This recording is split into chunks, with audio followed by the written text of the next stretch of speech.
We've had almost 2 years of social distancing and shutting down the vital components of what is at the heart of community, such as parks, trails, cafes, community centers, events, and social gatherings.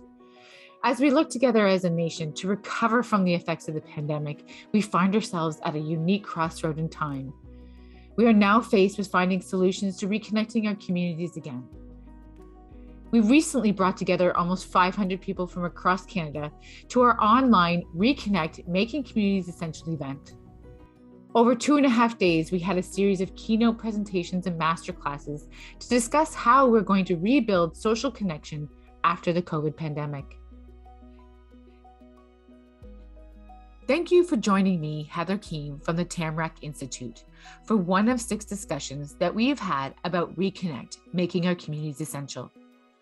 In this discussion, Zita Cobb talks about how building an economy can make communities possible.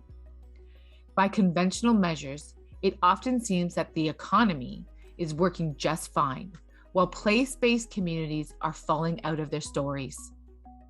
Working from the example of Fogo Island, Zita talks about building the economy underpinnings to make place-based communities possible.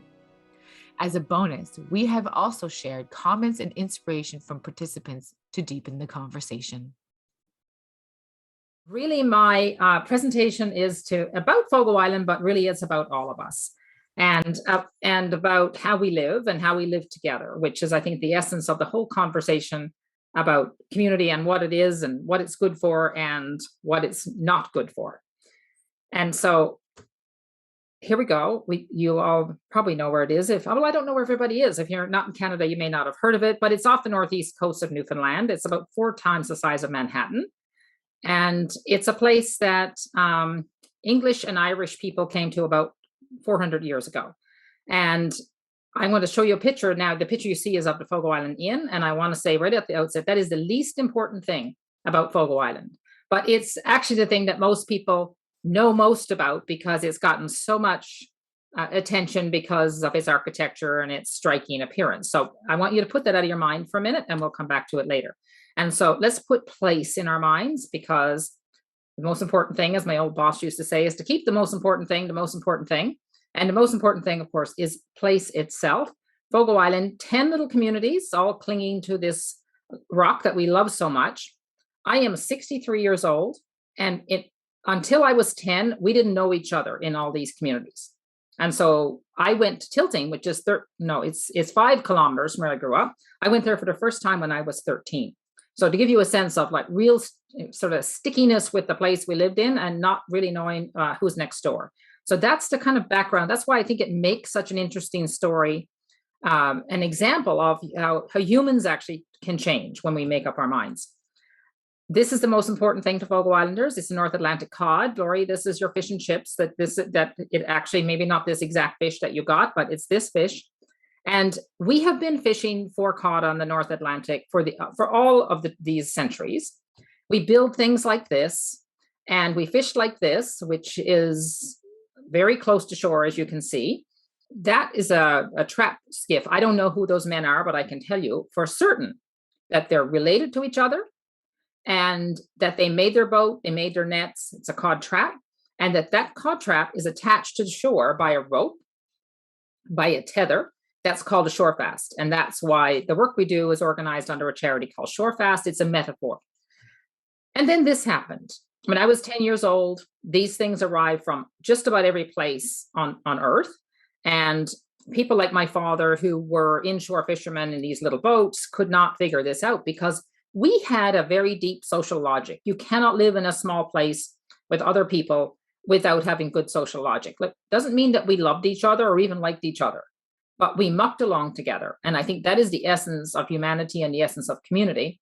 We also had a deep ecological logic that these ships didn't seem to have. And so my father could not figure out this. He used to say, don't they realize that you can't fish day and night? And finally he figured out, even though we had no banking, like we really literally had no money. He said, they must be turning the fish into money. That's the only explanation he could come up with. And I was 10. And when all this happened, and many communities in Newfoundland and Labrador, all these outport communities were resettled, Fogo Island was not. And we were really saved by our own actions, of course, but also by a bit of an outside intervention that came in the form of art, because the National Film Board came along with the Memorial University had a community economic development worker. The combination of Colin Lowe and Fred Earle, these two individuals who arrived in the middle of this like seeming assured resettlement, they had no answers. And that was beautiful because they just had questions and questions to Fogo Islanders. Well, what do you think is going on? And what do you think you could do? And the result of this process, which was very much like art, like an art process, I think as an adult now, and having met John McKnight and learned all the things I've learned in the last decade or more about asset-based community development, what really happened then in 1968 was asset-based community development. The community came together. All those 10 that you saw, for the first time in centuries, actually started to work together, and they formed a cooperative, and that cooperative owns the fishery on Fogo Island to this day. And over the years have adapted to the different kinds of fishery like crab and shrimp. And I am certain in telling you that if not for this cooperative, we would not be on Fogo Island today. So this is my father. And as all of this was happening, he said to me, he said, you got to go to school. You got to stay in school, and you're going to have to figure out how this money thing works. Because if you don't figure out how it works, it's going to eat everything we love. And that's him. And I was about 3 years old in this picture. And so really, in a way, that's what my professional life has been about. I'm very influenced by the thinking of E.F. Schumacher, Small is Beautiful, and many other of his writings. Nature and culture are the two great garments of human life. And of course, place holds nature and culture. And business and technology are the two great tools that can and should serve them. Now, you don't have to be a big fan of Andrew Potter's book about the decline of civilization or whatever he calls it, but I think he's really onto something to say that we have picked all of the low-hanging fruit, we humans. And now things are getting hard. And the only way we're going to make our way through this is to do it together, but we actually don't have the institutions and architectures that we need to solve the problems that we actually face. And I think enter community in all of this. So I finished my career in fiber optics, and I was a finance person. I learned how money works, as my father asked me to. And I came home about 15 years ago. And so we're going to go back to Fogo Island. I set up this charity with two of my brothers. We have this kind of joke. We say that I have 6 brothers. 2 of them are useful. And that means that 2 of them work with me in this charity work and in this project. But our goal is really about creating cultural and economic resilience for Fogo Island. And I love the work of Gil Chin Lim, who was a planner, who said, we have to figure out how to create a global network of intensely local places. And I think we have the wrong economic wiring to allow that to happen. So the urgency I feel, I've always felt since I was 10, is we got to get the economic wiring to change. So Shorefast is organized this way. We have sort of 2 wings to our work. One are the social businesses that we operate. I'm a big believer in business. I think business can and should be, must be a tool of community, and that's not the way it's been used. And so we have the inn that you saw earlier, and then we target their social businesses. We target 15% return. We pay people as much as we can afford to pay them, not how much we can get away with, which in my opinion is a short way of saying what a social business is. And we take the surpluses and invest them in all these other initiatives that have to do with knowledge. So I'm going to go through some slides really quickly. I saw cauliflower for the first time when I went to university in Ottawa. It changed how I think.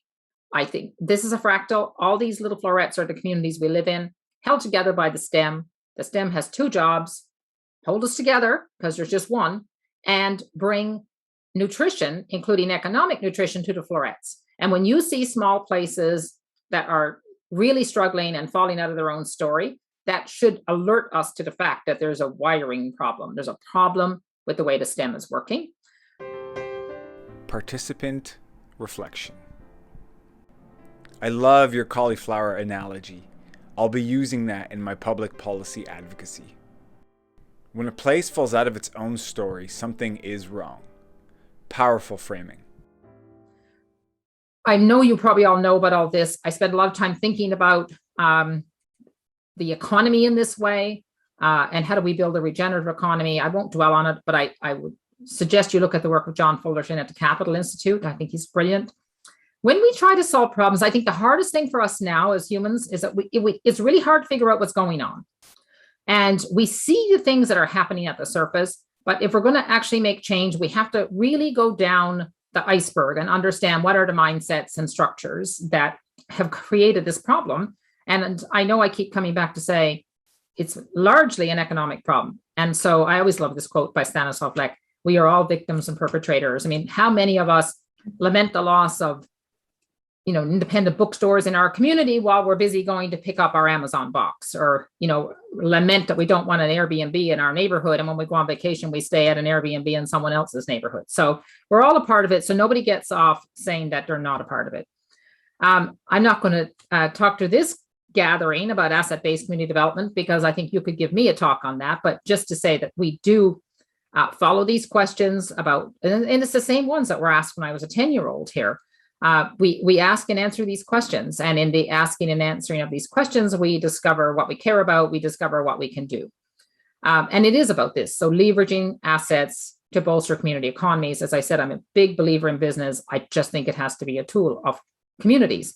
And so when we think about assets, these are some of the assets of this particular place that we love and call home. And we have 7 seasons, and all of them are remarkable.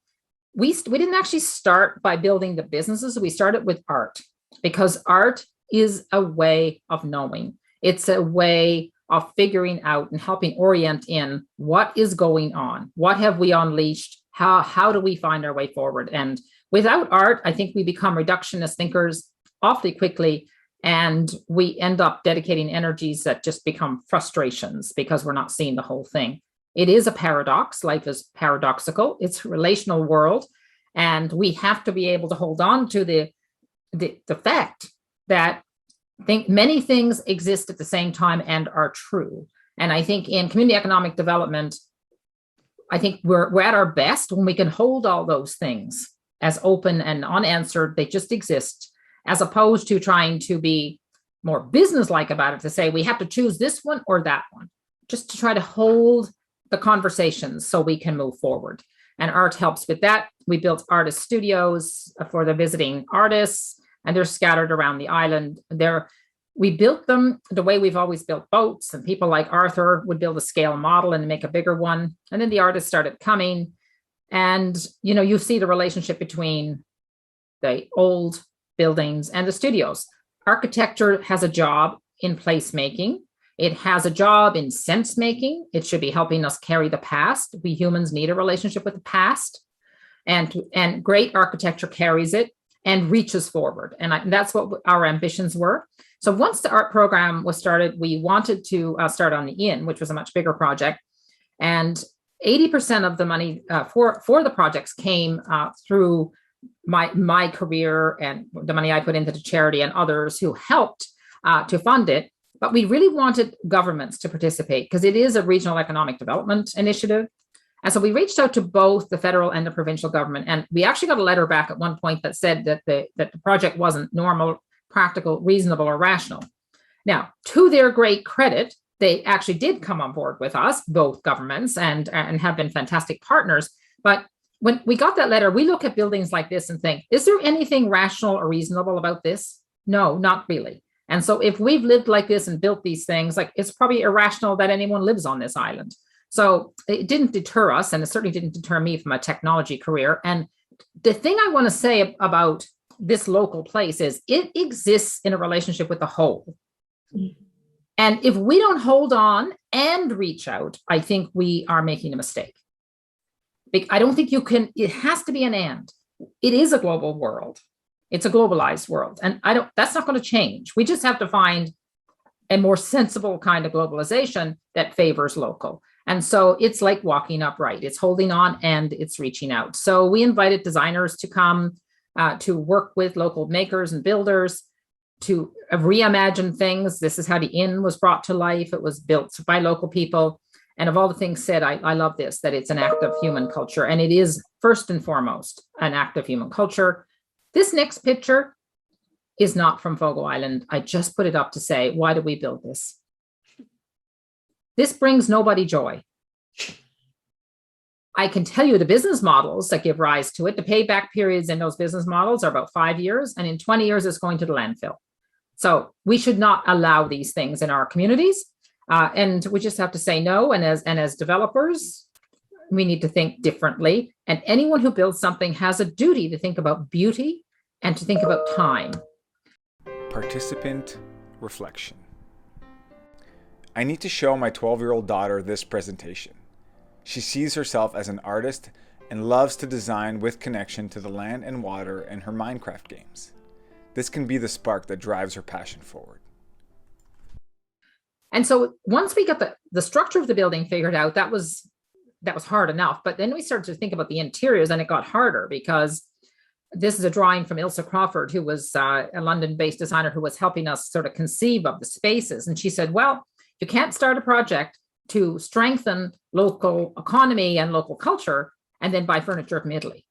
And so we realized we actually then had to start a whole initiative around designing objects, building on the past with wood building. People like this woman you see here, Elaine Fortin, from Montreal. She designed this chair, which is arguably kind of the rock star of the whole collection and has very obvious connection to the boat. And I want to pause on this to say, we really should expect a lot from a chair. And a chair can do almost anything we ask it to. When we allow anonymous objects in our lives that have emerged out of some unknown relationship where the money goes, we don't know where, that actually kind of flattens our lives. And kind of, I think we get our lives polluted with too many things. And consumerism isn't that we love things. It's an iron grip that it has on us, but it's because we don't love things. If we love things and we understood the relationship that they emerge from, we wouldn't send them to the landfill. So I think we need a different kind of consumerism that's actually based on loving objects. And I think the idea that they're formed in some kind of relationship is a place to start. And so we kind of dug through what we know about colors, and all of this shaped the building of the inn. So a little tour around it. We made everything you see. Well, we didn't make the binoculars that you saw, but pretty much everything you see we made. If we could make it, we made it. If we couldn't make it, we bought it from as close to home as we possibly could so that we lessened the carbon footprint.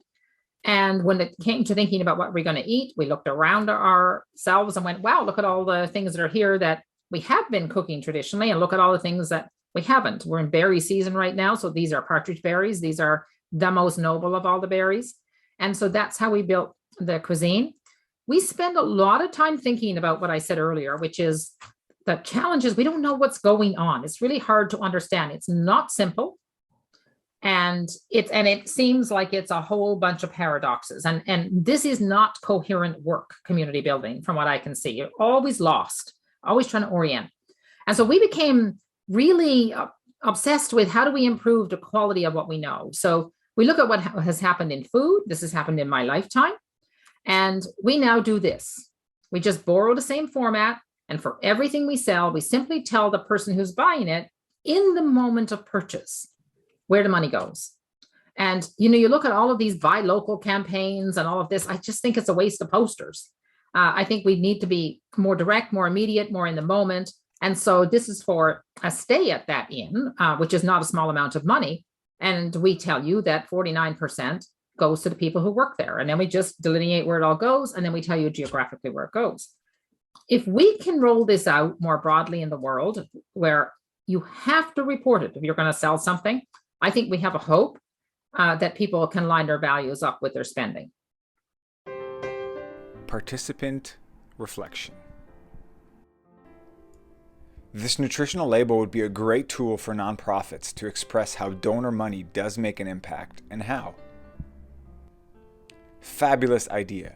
It could help dispel the cost of admin concern that some potential donors have. This was the title of an art show in Europe a few weeks ago, which I really love. Everything passes except the past. But what do we do with the past? Mm-hmm. And all of my life, buildings like this on Fogo Island have been falling down. They're important buildings from our past. And we became very obsessed with how do we restore some of them. We can't restore every old building. It's not possible. And we work on relevance through use. But this one is now as we jokingly say, the worldwide headquarters of the Fogo Island workshops. And so it's where we make furniture, and it's become its own little business. We do economic nutrition labeling for that. We have a little fish business, and Laurie, this is the very one that brings hand-line cod all the way to Calgary. And I don't think that picture's from Calgary, but we have to get a picture of your fish and chips.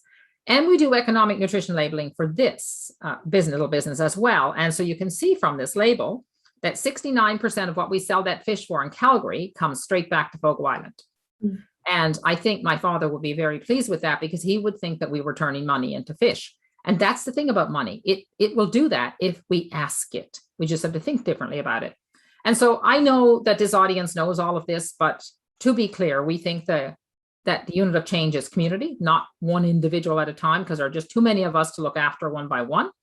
Business is a tool of community if we use it that way. And for small places in particular, it's a dangerous time. We could die in our own cliche if we're not careful. We need to belong to the contemporary world. And yes, being very careful with stories we tell. The answers are almost always here. Like the brilliance is here, it's right in front of us. But we still need to know what's going on in the world so we can figure out how we fit in it. And yeah, you can't dabble at any of this. It's the commitment of an entire lifetime.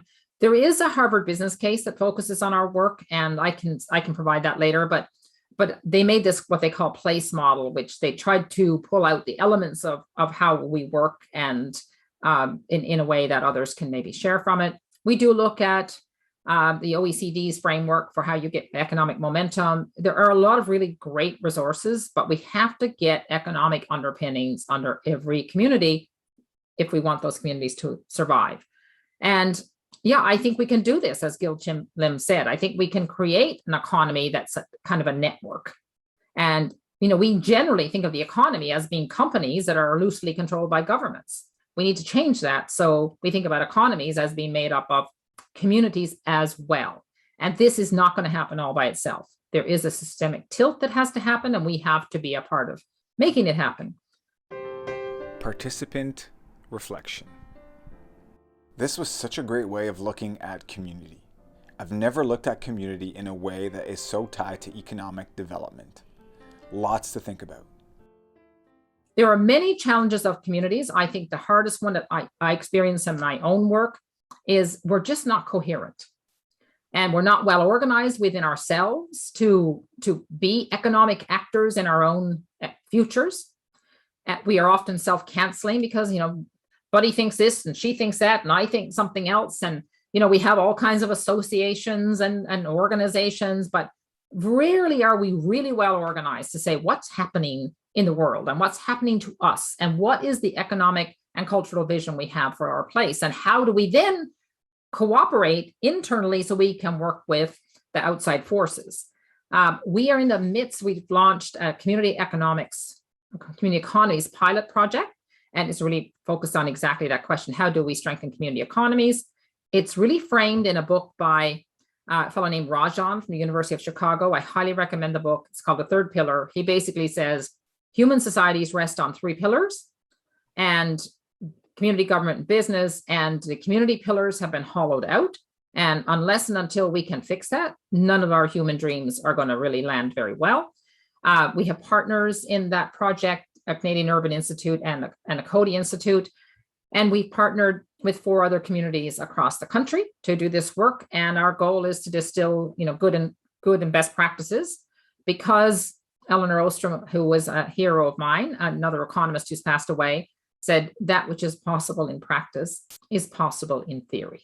And so we're trying to show the practice. This is what our pilot project is focused on, primarily attracting. How do we attract and retain capital? The plumbing doesn't exist for capital, investment capital to flow to places outside of the financial centers. How do we strengthen capacity at the local community level? There's a lot of capacity in every community. People know stuff, as did my father's generation in the 1960s. They may not have the professional skills to figure out how to navigate accounting and law and all of that, but we can help them grow those skills. What data do we need? We don't even know. There was an article yesterday. Was it about Nunavut? I think that we don't even know what's happening in our communities. And what are the governance and collaborative structures needed to advance local economies? So that's very much the focus. Participant reflection. Small communities and community leaders may just lead us into a way of creating sustainable community.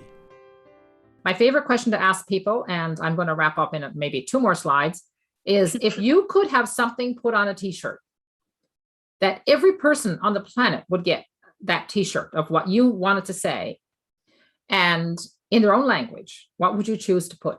Now, I'm ahead of you because I've been asking myself this question for a long time, and here's what I would put. It matters who owns what. Because I think owners determine business models, and business models determine outcomes. And we're living through the outcomes of a lot of really poor business models.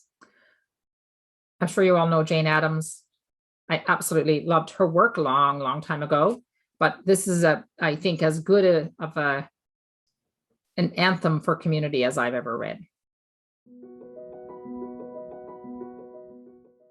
We believe that deepening community is the answer. Reconnecting our communities so that they are strong and resilient is so vital to addressing any community crisis or problem.